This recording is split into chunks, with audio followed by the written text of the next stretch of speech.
So today's next session, it is our honor to listen from Ma'am Ritu Khurana ji about the Rāmāyana Śāstra. So I request her to take the stage and continue with her session. Thank you.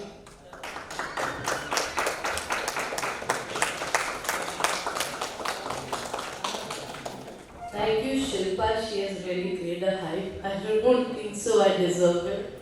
But thank you so much for applauding. I want to begin with Shri Mantra. It actually brings a lot of peace. And whatever the confidence you have, when you stand in front of this gathering, there is certain hitches going inside. So, I always start my day with the Shri Mantra 5 times. This is for all of us. We are doing for ourselves. So let's close our eyes and create that Shri energy all around. Shri.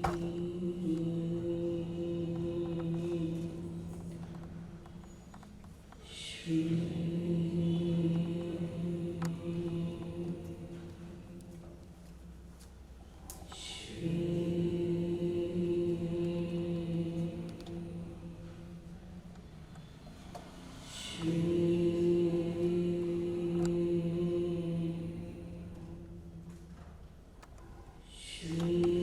This conference, which made all of us together come and take away such a strong topic of picking up the various topics right from the beginning, starting from 11 December, which is going on till now and which will be going on 15th also.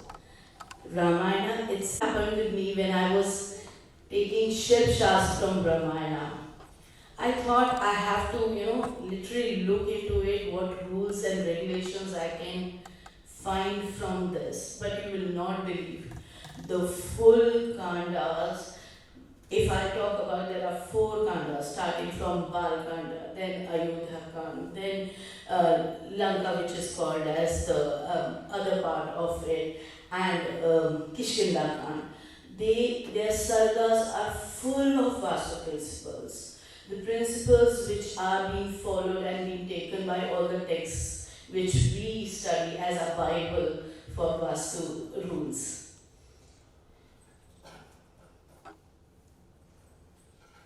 First, my salutation to the Rishi himself. Kunjam Ram Ramiti Madhuram Madhurakshitam Aho Kavita Shakam Vande Valmiki Kokila.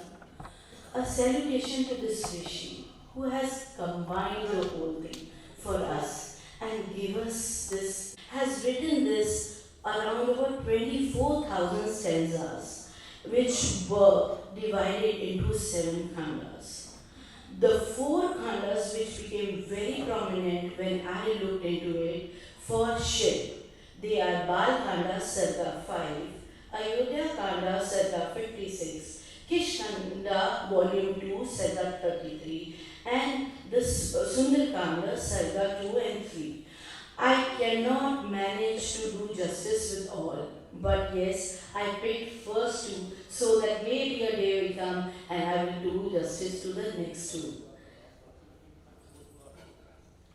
The Khanda provides a detailed description about Śilpa, where in the architecture method, the well-advanced and fully planned cities with Ekyasi, that is the 81 grid formula, which this Rajya, the Kaushal Janpad, took place, and the palace, royal places were all based on the 81 grid scheme.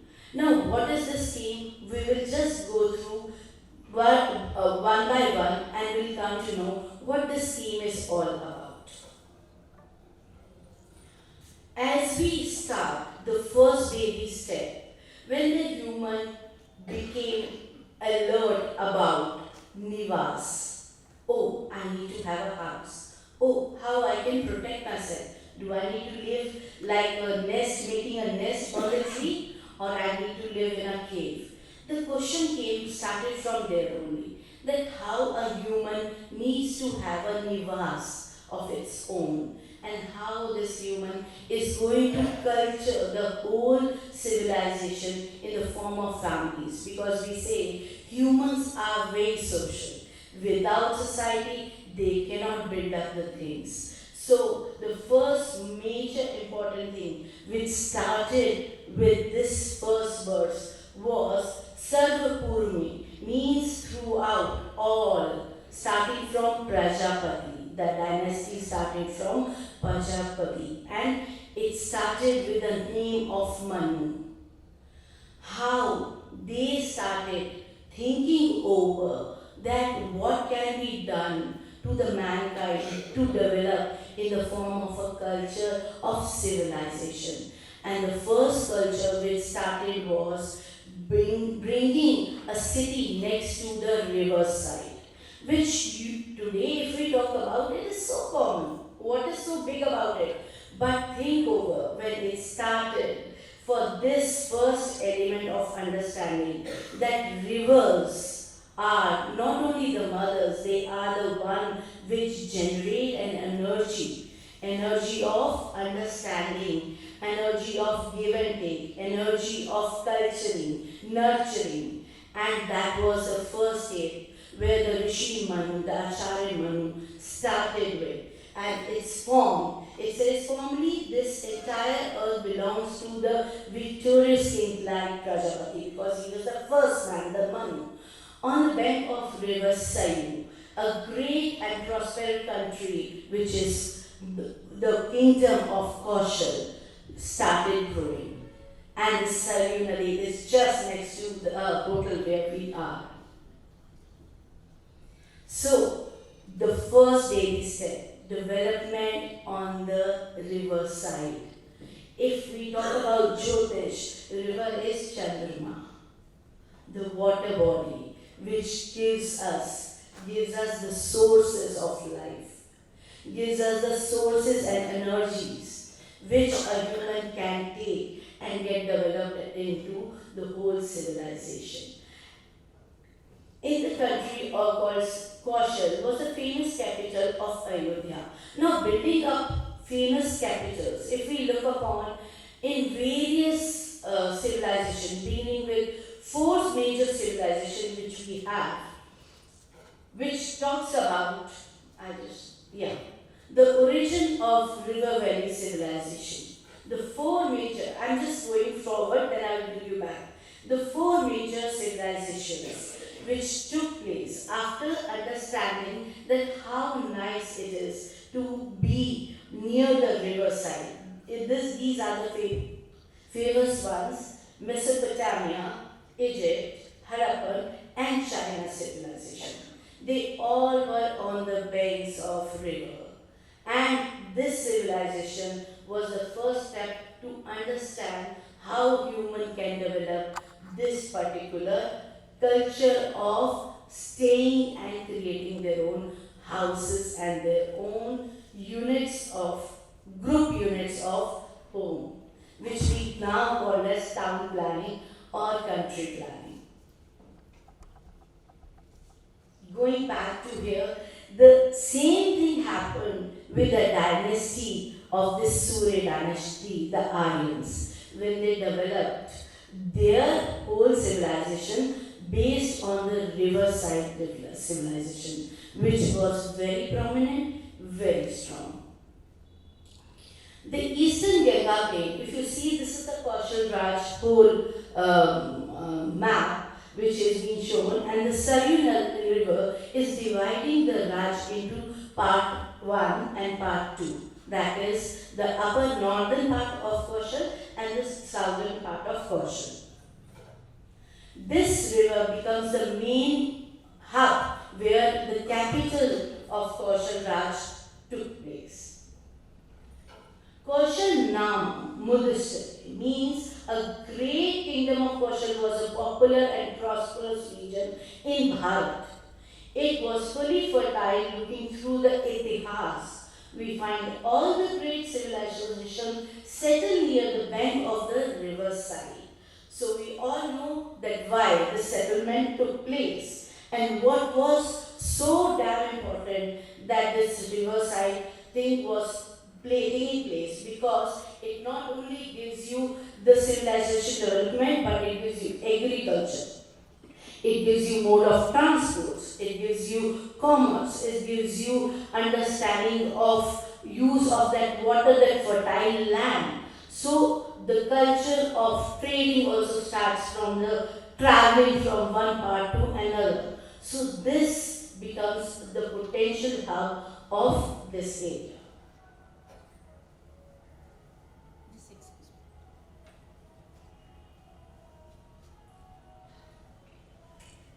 Acharya Maya in Mayavatam clearly describes the planning and development, how water bodies like river become prominent in growing and benefiting the maximum in civilization.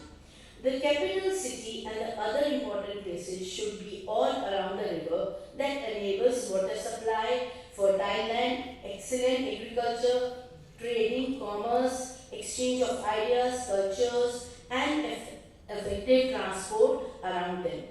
The rise of agriculture and trades allow people to have surplus food and economical stability. So this was the motto, which actually enlightens the world with the understanding how it becomes so damn important to have this riverside civilization. This was the first rule which I made it clear, and let's go to the next. When we talk about Ayodhya, Ayodhya was now getting more and more vast and more strong. King Dasharatha was one of the most important emperor holding, which we understand as one which took the dynasty forward, actually raised Ayodhya and made it more vast. What was the length and breadth of Ayodhya? Anyone is aware of it? Ayodhya was 12 by 3 yojan. It is very clearly written in this particular verse. It said, Ayati Dashacha Dave Sa Yojan Mahapuri Srimati Srini Visdi Subhagd Mahapuri. Means the length and breadth was 12 by 3.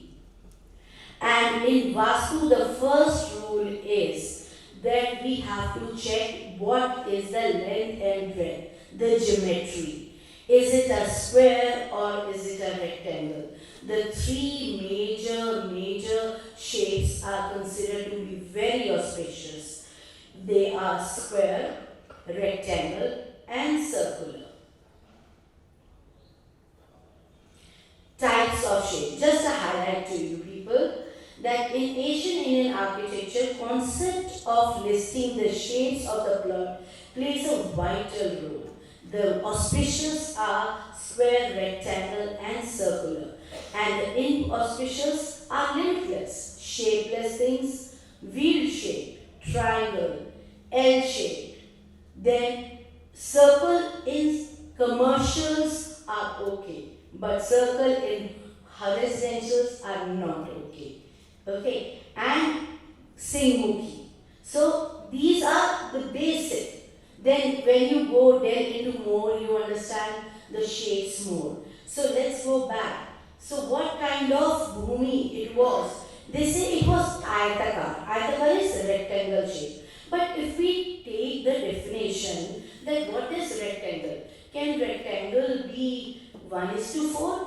If you have a length of 1 feet and the breadth of 1 feet, can length goes to 4 feet? No. Rectangle has to be either 1:2 at the max, or you can take 1:2.25, but you can't take 1:4. That doesn't become a rectangle. It becomes more like a bamboo, very long.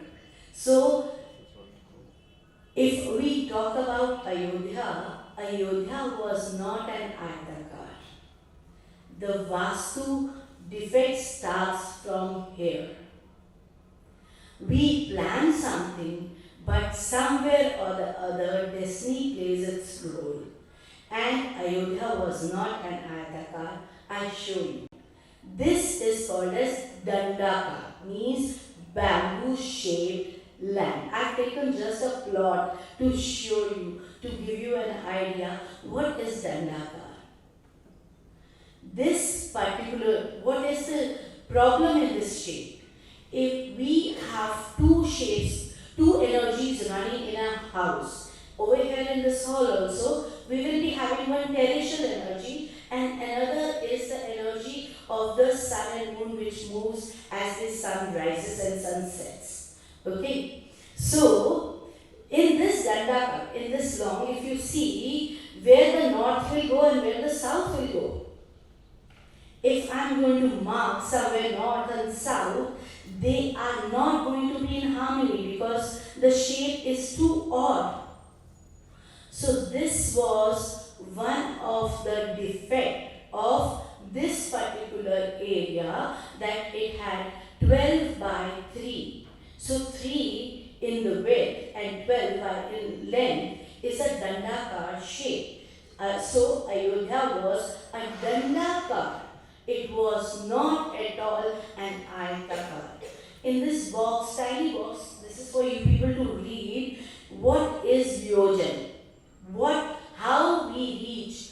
The 1 yojan is equal to 8 to 10 miles. So I have given you the Vedic calculation how we reach from 1 angula to the 1 yojan. Angula is the smallest. And how we reach to 1 yojan, what is the length and what is the measurement, which you can study later. Glorious city with well-devised highways in 12 yojan lengthwise and 3 yojan breadth, it was not an Ayatakar shape, because an Ayatakar shape gives Sarv Siddhi Pradani. It gives all the siddhis. Now you will say Ayodhya had all the siddhis. Yes, even going through whole Balkand, Sarga 5, I find it was well flourishing. What was wrong with it? But there was internal conflicts. The capital of this country was Ayodhya, which was created by great Acharya Manu and many, around about 25 Acharyas. But it was redeveloped, reformed. They didn't make a mistake. But when a king adds some new territories, they forget to calculate. I don't say that, oh, they forget, they made that mistake. But the result, the end result, if we see, is reflecting that it is a Dandaka. Why? What is the end result? It says they had lot of internal conflicts. Yes? I hope everyone agrees. There were internal conflicts and arguments. King himself was under a curse. Was king under a curse? Right? Yes. Delayed progeny. King Dashrath became father at this 4th stage. That too with all the efforts. It was nothing natural. With all the blessings, all the pujas, yeah. So this shows that somewhere that Dandaka effect was there. Nobody can deny for that. So this was my second part of making you understand, going through the second rule which I found while going through Rāmāyana. Now, next says, significant principles of construction for fort and palaces. I specifically want to bring your attention to this particular slide. It is not just a slide which is telling us what was there in their creation. It is today what I can take from my creation. That is important. Forts and palaces. Nobody is going to create a fort and palaces over here like Ayodhya had. But what we can take is that what geometry, what way they constructed, Okay, because Vastu also is based on Varna. If I'm a king, I will create a house like a king size. If I'm a laborer, I will create a house of a labor size. So the houses and accommodations are being created according to your own Varna, your own profession. What profession, what wealth you have, that is important.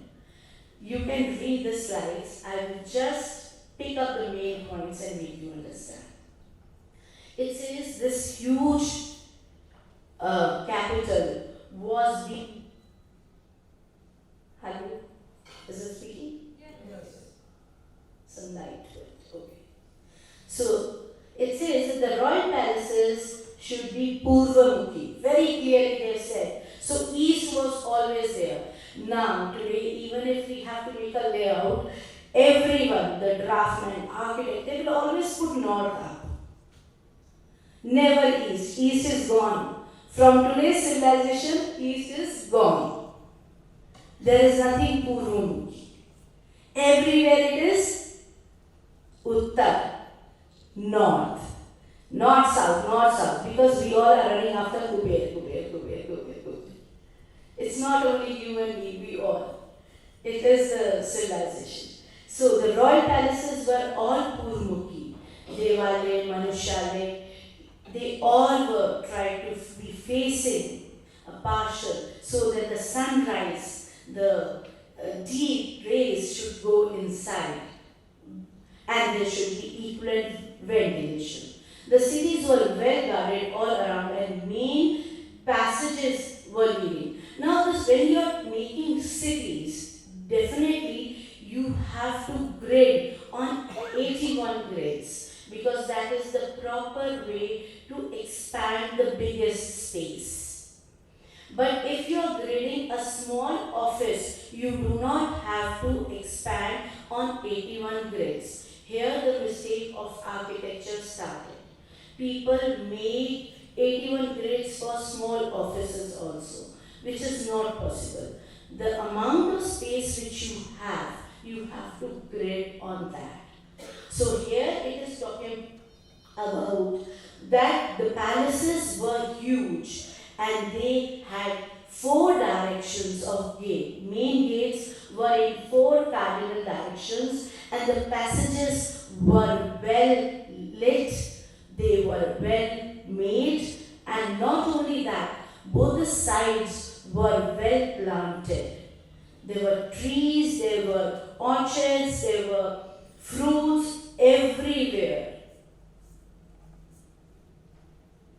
The city is surrounded with gateway, archway, and lot of protection was given to the security. Now, when the city is being created, the outer boundary is always having a ditch, a circular form.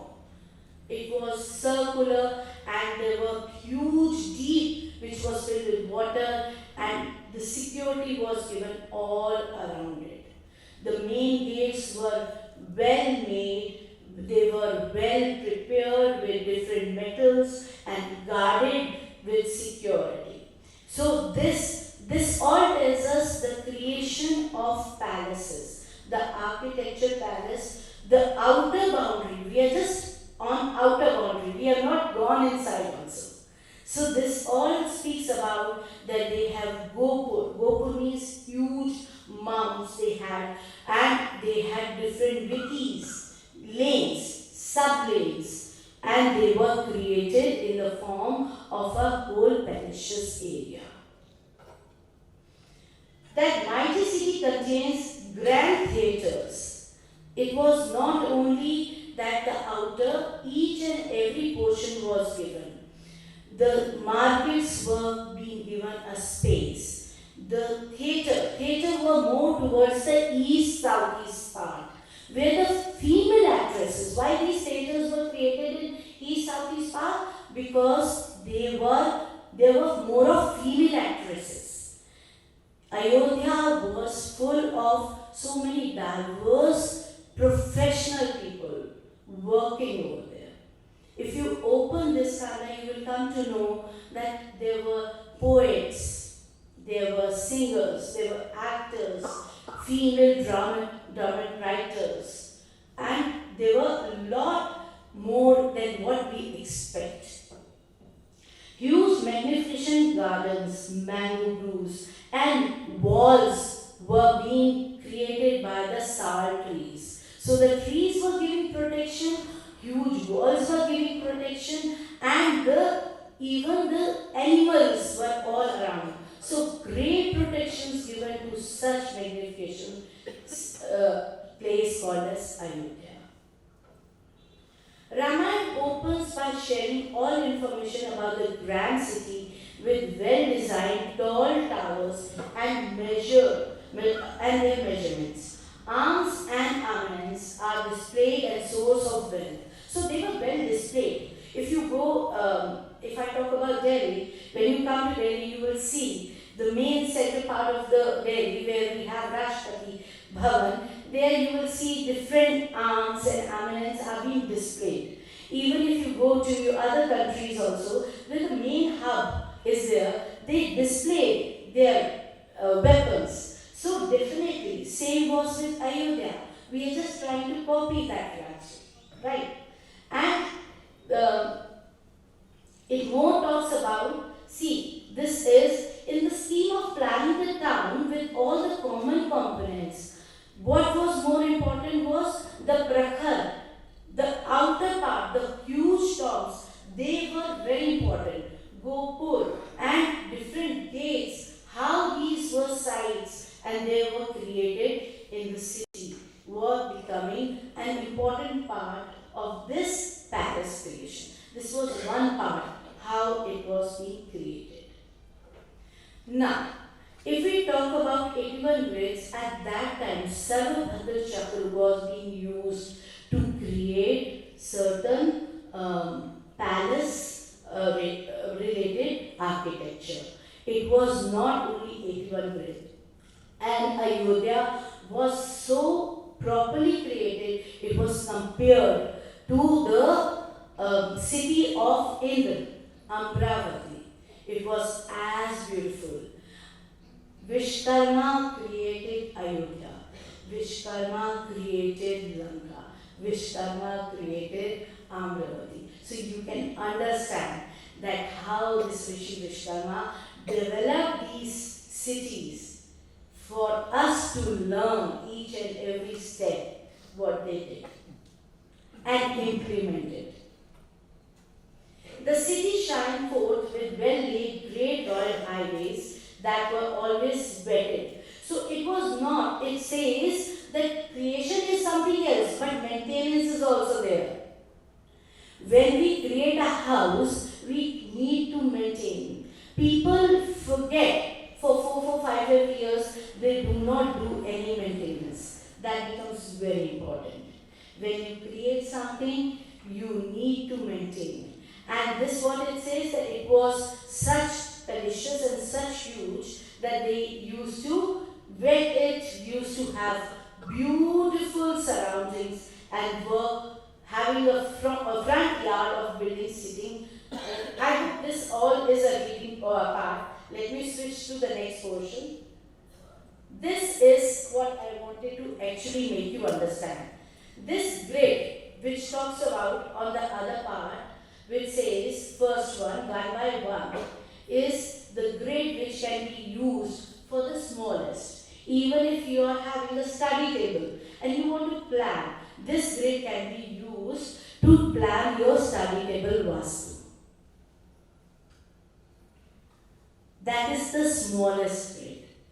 And the biggest 9 by 9 is the grid which is used for city, for palaces, which comes to 81 grid, which is called as Ikyasi Pad Vinyas.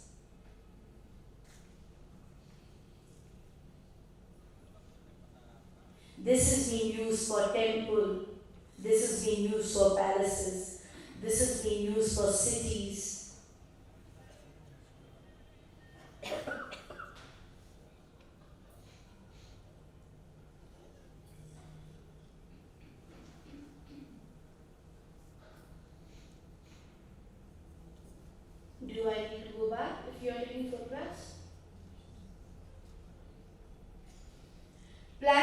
development of city Ayodhya on this river is being not only by just making the palaces, it was given well ornaments, decoration all around.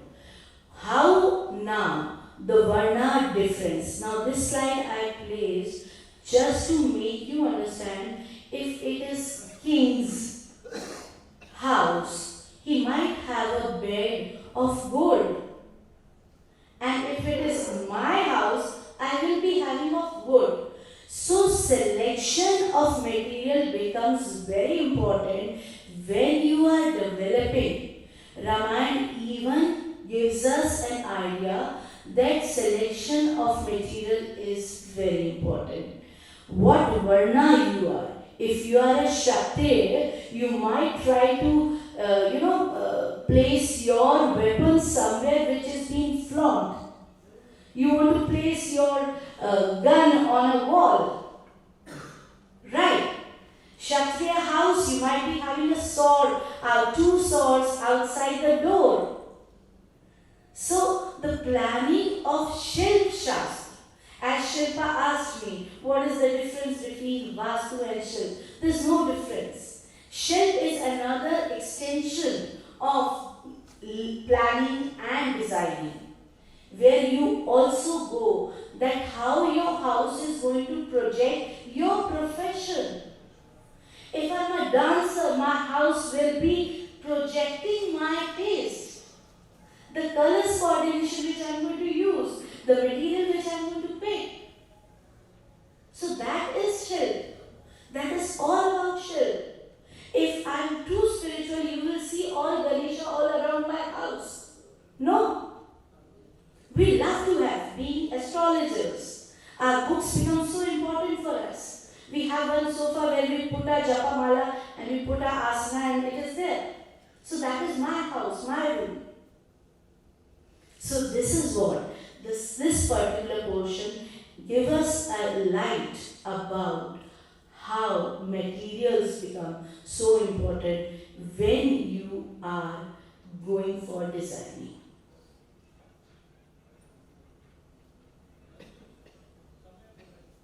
So the takeaway till now is the four directions become very, very important.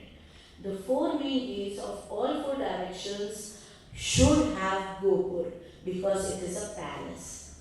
Markets, places allocated to markets means that the takeaway from here is that there should be a proper allocation, proper space given and proper development done for all the varnas which are present in the community.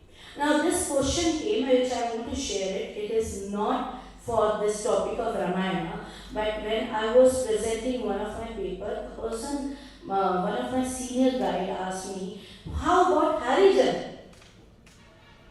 What do you think about them? You're talking about Brahman, Kshatriya, Vaishya, Shudra. How about Harijan? And I was shocked that I don't have an answer. What will I say about those tribes which are not part of this category? Then I just researched and Ramayana gave me an answer. Harijans are the Bastis. They are not the Vastus. Means the Bastis are the one which get developed on their own. They do not need a planning. And the Bastis are outside the fort. They are not into the fort side. If you go through any of the old forts, you will see there are lower part, you will see some villages are there, 8-9 villages all together. They are called Bastis. These people were meant to come inside the fort wall, do the lower part of job and then go back. So Ramayana gave that light to me, that it is that Harijans are those Basti part people.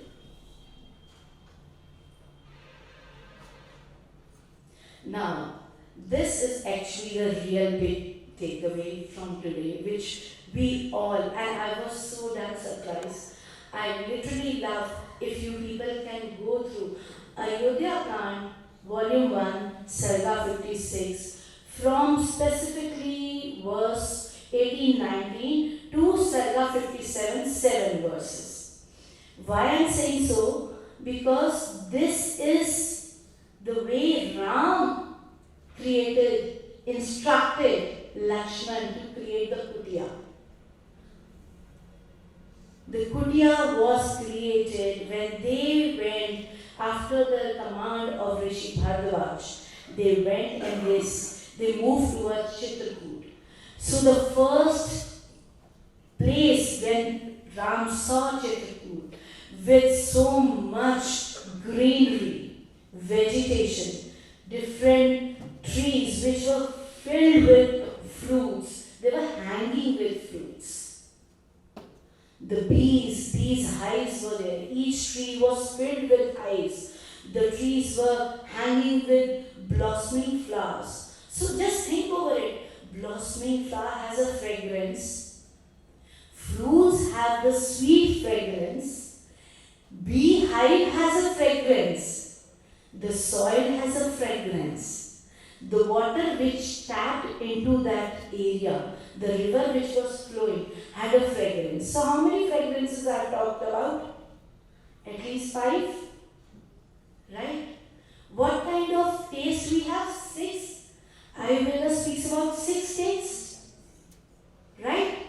So that is what. When Sri Ram felt those 6 states coming from Chitrakoot, he said, this is the place where I want to reside. So what takeaway he says? He says, when we are looking for a land, we should look to the vegetation all around.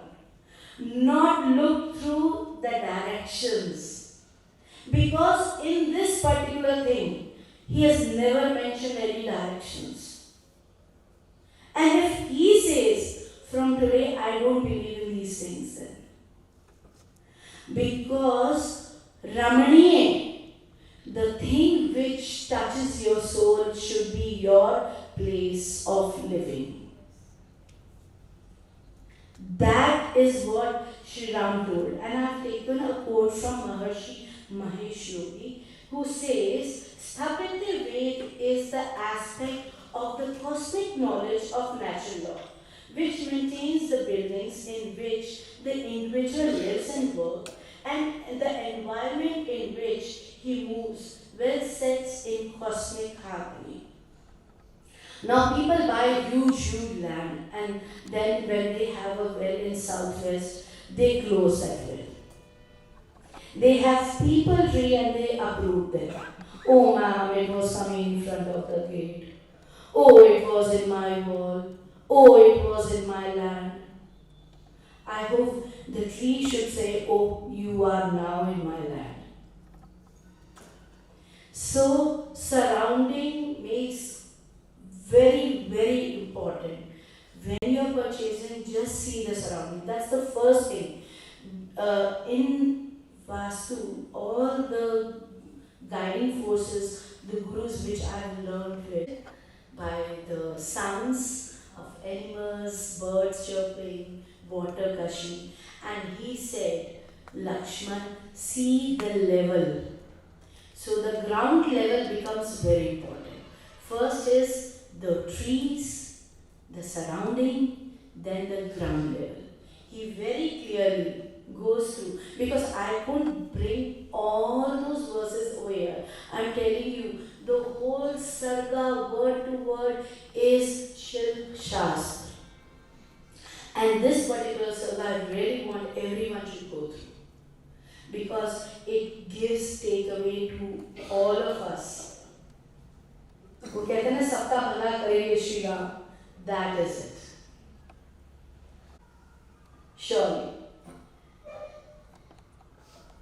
So, I have already taken you, I will not take more time. I'm just giving you the gist about it, because that is more important. The slides are with you people, you can read it. And Sri Ram tells Lakshman that check the level. When the river flows nearby, I said riverside civilization. when the river flows nearby, there one should have a kutia.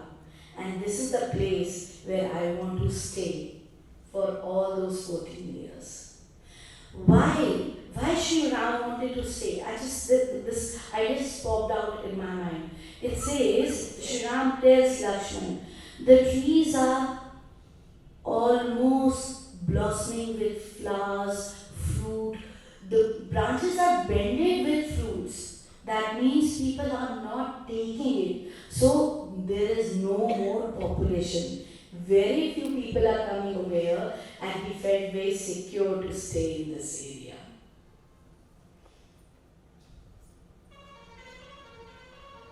Now, this is a very important principle which says that Sri Ram also emphasized about how to create that kutia.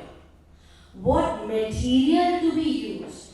He indicated daru wood. Daru wood. But if you go deep into Mayamatam, there is a whole section of choice of wood according to the murta. So 2 points over here becomes very important.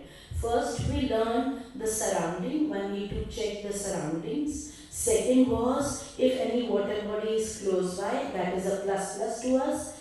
Third was the level of the ground.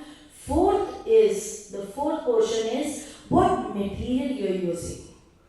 If you go to this particular khanda, in 57 khanda, it talks about various other woods to be used by Brahman, Kshatriya, Vaishya and Shudra. So what are the woods to be used? Brahman can be used Devdar, Chandan, Mahua. Kshatriya can use neem, people. Vaishya can use karwood. And Shudra, Shisham or Sal. I have just picked few, but there's a huge range. Depending upon geographically which area, which wood you have.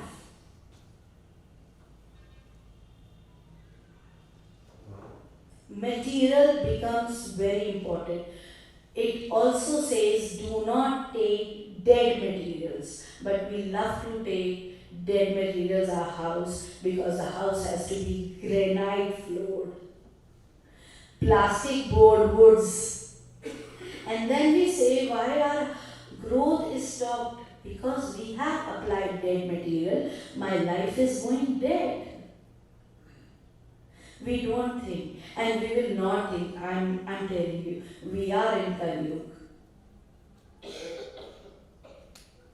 Material makes important, and more important is Muhurat.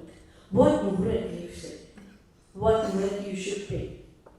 And every day has some auspicious Muhurat, which one can pick. Nothing Abhishek Muhurat. That you can pick. Abhijit Muhurat, I'm sorry. That you can pick. This point is not to be missed because I struggled a lot with this point. If you see, while the kutia was created from wood and the roof was made of leaf. Śilpa, I have time now? Okay. That's more than enough. So, this point, why I literally struggle for this, because this point says, second verse, which I am talking about 22, Esham Masam Aham. Now what it is, when the kutia is being created, and now it is time for Graha Pravesh, that is called as purification and pacification. Now what purification? We are purifying the surrounding. And do you know how we can do purification? Anyone? Salt. Salt becomes a very good purifier. If you remember in India, when we used to wipe our floor, we put salt in that. Am I right? You must have seen your dadi nani doing that. So when you go to a new house, just put salt on all the corners. Take 1, 2, 3 kgs of salt. That's I'm giving you a very strong hint. Put salt everywhere, close the house for a day. Next day, broom it. Most of the negative energy will be taken from that soil. Even when we do the nazar utarna, we do it with salt. So salt becomes very important. Over here, what I wanted to pinpoint is that purification was done by mantra. Rituals were done by mantra. But pacification, Sri Ram says that when you dwell on one place, it becomes very important to pacify the Vastu Devta. Vastu Devta can be your Kula Devta, it can be your any deity which you are giving importance or your connection. But over here, Sri Ram did the pacification to the three deities was Shakti, Rudra and Vishnu. And there is a myth. People take this masa, meat. People consider this particular word as meat. I even asked scholars of various colleges to give me a clear-cut picture about what is Sri Ram talking about. Antelope? He's asking Lakshman to get an antelope, chop him and give it as a purification and pacification. No, it cannot be. Food, different foods also, they are being given indication of tamasic food. So this masa is that huge bulb, that pumpkin which he told Lakshman to bring and to be cooked, roasted well and to be given to the devtas. So we were doing 5 points and this is the 6th point is purification and pacification has to be done to the devtas. You just cannot say, oh, I don't believe in all this. No. It has to be. Bali karma, it says Bali karma. Sri Ram did japas. So whenever you are entering into a new house, pujas have to take place. It is very important. Japas have to take place. You can do japa in any simple way. So he has shown us an indication that pujas, japa have to take place when you are entering into a new house. One need to seek blessing of the devtas. To sum up with what principles we have received from our Rāmāyana, the land which you need to go for Greh Pravesh, I have already spoken to you about the level. You need to check the trees, vegetation, the animal kingdoms around, and choice of auspicious time is very, very important. Whatever event you are doing, if you are starting something, you need to have a muhurta. That ends me with my presentation. I hope you have enjoyed. And my gratitude to my Guruji and you.